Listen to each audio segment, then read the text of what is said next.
Welcome back mga ropa, kwentuhan muna tayo. Panalo ang Warriors sa Game 7 series sila kontra sa kupunan ng Houston Rockets. Do or die game mga ropa, win or go home. Tinalo ng Warriors ang kupunan ng Houston Rockets. Nawala na ang sumpa sa Golden State Warriors mga ropa, akala natin mapablow ulit ng Golden State Warriors ang 3-1 series lead. Pero hindi mga ropa, hindi hinayaan ni Stephen Curry at syempre ni Buddy Hield. Grabe ang performance ni Buddy Hield dito sa Game 7 kontra sa kupunan ng Houston Rockets. Para sa akin mga ropa, si Buddy Hield ang bumuhat sa Golden State Warriors para hindi mablow ang 3-1 lead kontra sa kupunan ng Houston Rockets. Napakalupit ni Buddy Hield mga ropa. Props kay Buddy Hield. At bukod dyan mga ropa, sobrang ganda rin ng Game 7 na to. Napakaganda ng depensa ng dalawang kupunan. Napakaganda ng opensa nila. Napakaganda ng game plan ng dalawang kupunan sa isa't isa. Ngayon mga ropa, wag na nating patagalin to. Isa-isa ito may natin ang ginamit na diskarte ng Houston Rockets at syempre mga ropa ng Golden State Warriors para talunin ang kupunan ng Houston Rockets. Ito ang game analysis at breakdown. Golden State Warriors,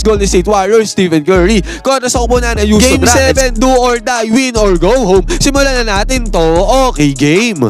Mabilis ang first 5 muna tayo ng Warriors na ginamit nila dito sa game na to. Ang kapansin-pansin dito mga ropa, Stephen Curry, Brandon Wojciechowski at Buddy Hield magkakasama sa first 5 mga ropa, tatlong guards yan. At sa unang possession dito ng Houston Rockets mga ropa, binakbak kaagad ng kupunan ng Houston sa ilalim ng depensa ng kupunan ng Golden State Warriors. Buti na nga lang mga ropa, good defense sa laro dito ni Draymond Green at eventually mga ropa, natawagan ng traveling call dyan si Alperen Sengun. At para sa unang puntos dito ng game mga ropa, nakuha yan ni Draymond Green. Split action dito ni Draymond Green at Stephen Curry mga ropa. Sabay pasa pamunta kay Draymond Green. Easy 2 points para sa Warriors. Ngayon naman mga ropa, possession ulit dito ng Houston Rockets. Ito na yung sinasabi ko mga ropa, na keys of the game para sa kupunan ng Golden State Warriors. Mas okay na si Jalen Green ang naghahawak ng bola, nagmamando ng bola doon sa may babaw. Tingnan nyo ang nangyari dito mga ropa, si Jalen Green ang naghahawak ng bola. Inatake niya dito ang defense ng Warriors at good defense ang ginawa dyan ng Warriors mga ropa. Walang napuntahan dyan si Jalen Green mga ropa. Good defense by the Golden State Warriors. At dito mga ropa, umatake dyan si Brandon Wojciechowski. At tignan natin mga ropa, nag-help defense dyan si Alperen Sengun.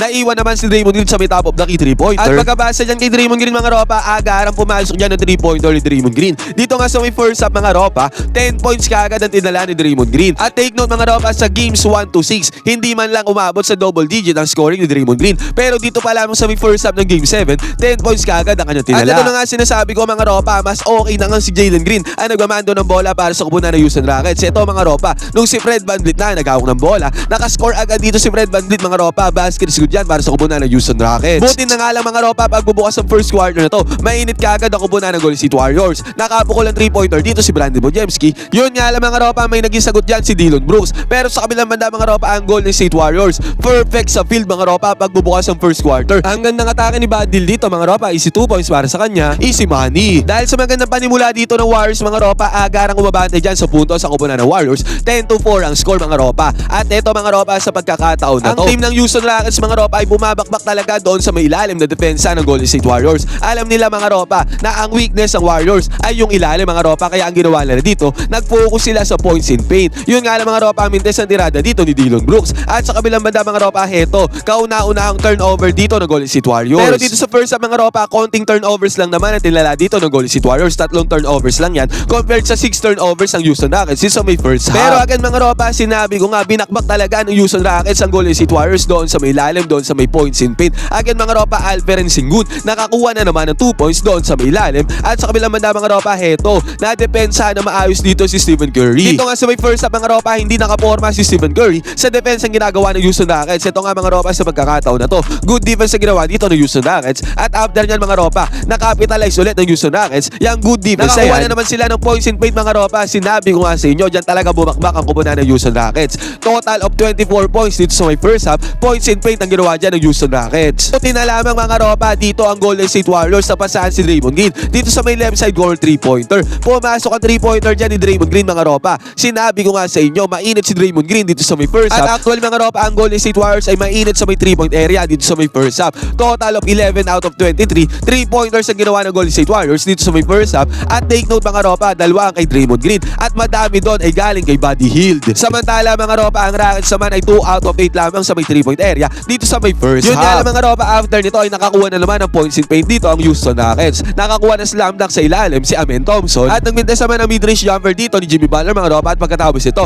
natawagan ng take foul dito si Buddy Hield. Nakapag-free throw ng isa dito si Fred VanVleet, pumasok yan. At bola na Houston Rockets dito mga ropa, buti na lang hindi pumasok ang tirada ni Steven Adams Adams dito sa may ilalim. Basket is not good. At take note mga ropa, nagkaroon nga pala ng minuto dito si Jonathan Kuminga. Umatake kagad siya doon sa may ilalim yung ropa. Yun nga lang mintes sa tirada dito ni Jonathan Kuminga. Buti na lang mga ropa, nagmintes din ang tirada dito ni Amen Thompson. At sa possession dito ng Warriors mga ropa, attempt dito ni Stephen Curry sa may 3-point area mga ropa, pero mintes sa tirada dyan ni Stephen Curry. Dito sa may first up mga ropa, sobrang alat ni Stephen Curry. At take note mga ropa, ang score pa din natin dito 13-11 ang score. Dikitan pa rin ang laban, 2 puntos lang ang lamang dito ng Golden State Warriors. At ito na yung sinasabi ko mga ropa, heto ang mahirap dito. Pagka si Fred VanVleet ang naghahawak ng bola mga ropa, halos sure ball mga ropa pag siya ang tumira. Talaga nagkakapunto sa kupunan ng Houston Rockets. Mid-range jumper dito mga ropa, pasok yan para kay Fred VanVleet. At dito sa scenario na to mga ropa, parang nawala ng identity ng bahagya ang kupunan ng Golden State Warriors. Wala silang mapuntahan sa opensa mga ropa. Sunod-sunod na mintes ang ginawa dito ng kupunan ng Golden State Warriors. At sa katunayan mga ropa, dito sa possession na to, wala nga silang mapuntahan. Muntikan maputukan dito ng 24 second shot ng violation si Jimmy Butler.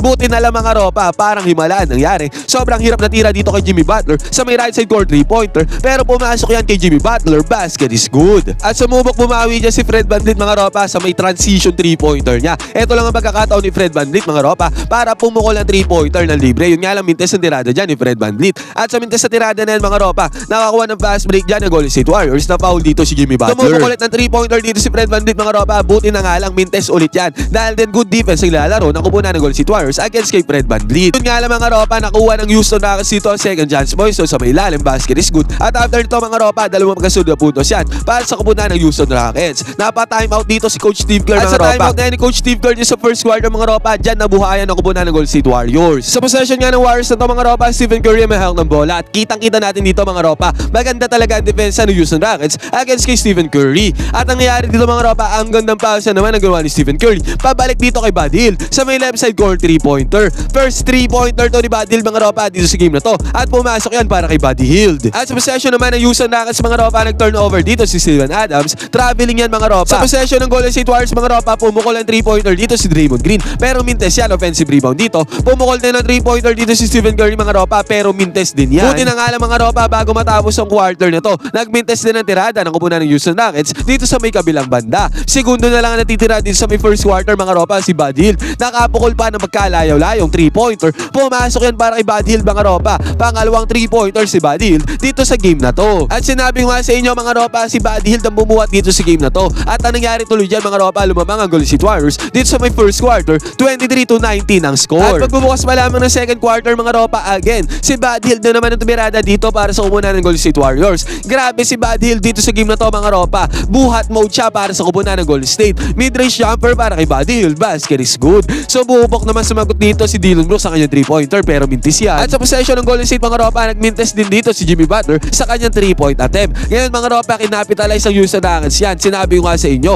sa paint lagi bumabakbak ang kupunan ng Houston Rockets. Alperen Sengun mga ropa, nakakuha na naman ng 2 points doon sa may paint. Basket is good. Buti na nga lang mga ropa, agarang nag-respond dito ang kupunan ng Golden State Warriors. Ang gandang pasa ni Draymond Green papunta kay Jimmy Butler mga ropa, at ang tendency outcome niyan, nagkaroon ng easy 2 points dito ang kupunan ng Golden State. Basket is good mga ropa. At sa Houston Rockets mga ropa, heto na nga yung sinasabi ko, hindi pwedeng iwanan si Fred VanVleet. Kailangan lagi may depensa kay Fred VanVleet mga ropa. Sa senaryo na to mga ropa, gumamit ng high screen dito ang kupunan ng Houston Rockets. Pero pag gamit ng high screen dyan, walang defender ang kupunan ng Golden State Warriors na sumalo dito kay Fred VanVleet. Agarang pumukol ng 3-pointer niya si Fred VanVleet mga ropa, kitang-kita natin dito. Pinagbayad agad ni Fred VanVleet ang mistake na depensa dyan ng kupunan ng Golden State. 3-pointer para kay Fred VanVleet mga ropa, basket is good. Buti na lang mga ropa, grabe talaga si Buddy Hield pagkatake dito ni Jimmy Butler mga ropa. Sabay pasa niya kay Buddy Hield. Another 3-pointer na naman ang pinasok dito ni Buddy Hield mga ropa. At dahil dyan sa 3-pointer na yan, naging 30-24 ang score. Grabe si Buddy Hield mga ropa. Binawi niya ang 3-pointer na ginawa ni Fred VanVleet doon sa may kabilang banda. At kung pinanood nyo na buo tong game na to mga ropa, maganda rin ang minuto. Solid minuto din ang ginawa dito ni Kevon Looney para sa kupunan ng Golden State Warriors. Nakapag-roll si Kevon Looney doon sa may gitna mga ropa, at dahil dyan sa roll na yan,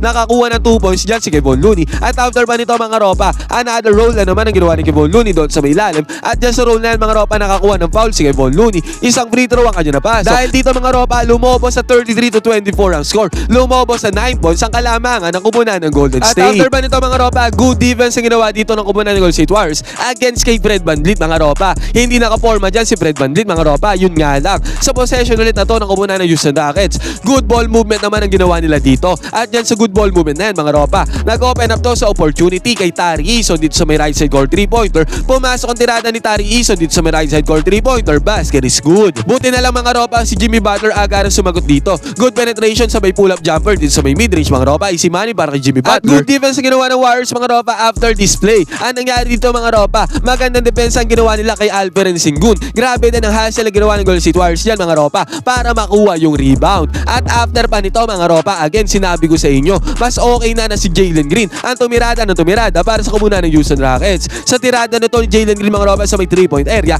mintes ang kanyang tirada sa may 3-point area, basket is not good. Na nag-open up naman to sa opportunity ng Warriors para sa transition offense sila mga ropa. Si Draymond Green na nanguna dyan sa may transition offense, nakakuha ng layup dito si Draymond Green mga ropa dahil naging 37-29 ang score dito mga ropa, lamang ng 8 points dito ang kupunan ng Golden State Warriors. At again mga ropa, another good defense na naman ang ginawa ng kupunan ng Golden State Warriors dito against sa kupunan ng Houston Rockets. Magandang depensa to mga ropa, nakakuha sila ng steal dito. Yun nga lang mga ropa si Stephen Curry. Sinabi ko nga sa inyo, sobrang alat dito sa may first half. Mintes ang tirada ni Stephen Curry sa may right side corner 3-pointer. Buti na nga lang mga ropa, kahit na nagmimintes dito si Stephen Curry, maganda ang depensa ng kupunan ng Golden State Warriors. Yan din ang isa sa major factor mga ropa kung bakit sila nanalo dito sa game na to. Ang depensa nila mga ropa. At after pa niya ang good defense mga ropa, ang gandang basa ni Stephen Curry papunta kay Brandon Podziemski. Teardrops lang dito ni Brandon Podziemski mga ropa. Nakakuha na siya ng easy 2 points, basket is good. At sa kabilang banda mga ropa, heto, bumakbak na naman ang Houston Rockets doon sa may ilalim, sa may paint.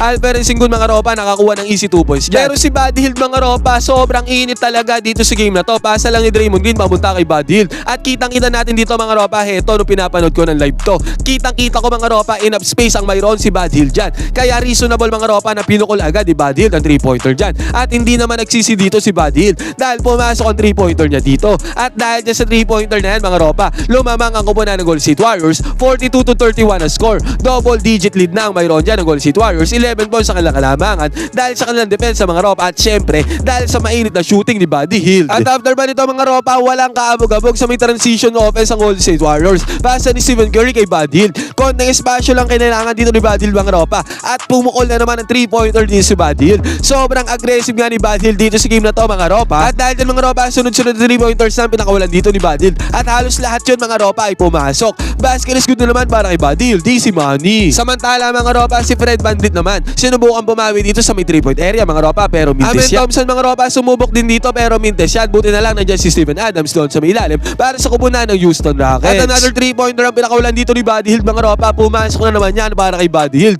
Sunod-sunod na 3-pointers nga ang ginawa dito ni Buddy Hield mga ropa. At dahil niya sa sunod-sunod na 3-pointers na yan, nag-open up to mga ropa, naging 48-35 ang score dito. Lamang ng 13 ang points dito State Warriors. Nanggigil naman si Draymond Green dito mga ropa sa may transition offense. Mintes ang dirada dyan ni Draymond Green. Nakapitalize naman niya Amen Thompson mga ropa, nakakuha ng 2 points dyan si Amen Thompson. Yun nga lang mga ropa, anong bola na ng Golden State Warriors dito. Sa may transition mga ropa, walang abog-abog. Si Stephen Curry, napakalayong 3-pointer to mga ropa. Ito ang kaisa-isang punto si Stephen Curry dito sa may first half mga ropa. Nung pagkalayo-layong 3-pointer na to, kaisa-isang field goal din to ni Stephen Curry dito sa may first half. Pero agara naman sumagot dyan si Amen Thompson mga ropa bago matapos ang first half na to. Kaya anong nangyari dito mga ropa, naging 51-39 ang score. Lumamang dyan ng 12 points steal ang kupunan ng Golden State Warriors dahil yun sa mainit na shooting ni Buddy Hield. Magandang depensa ng Golden State Warriors against kay Fred. Dahil dyan mga ropa, may 12 points sa hawak na kalamangan ng kupunan ng Golden State pagpasok ng second half mga ropa. Ngayon gagawa tayo ng separate video para doon sa may second half sa ginawang diskarte doon ng Golden State Warriors para ma-close out ang game 7 na to at kunin ng serye yung panalo. Yun mga ropa, ano masasabi nyo dito sa napakagandang game 7 na to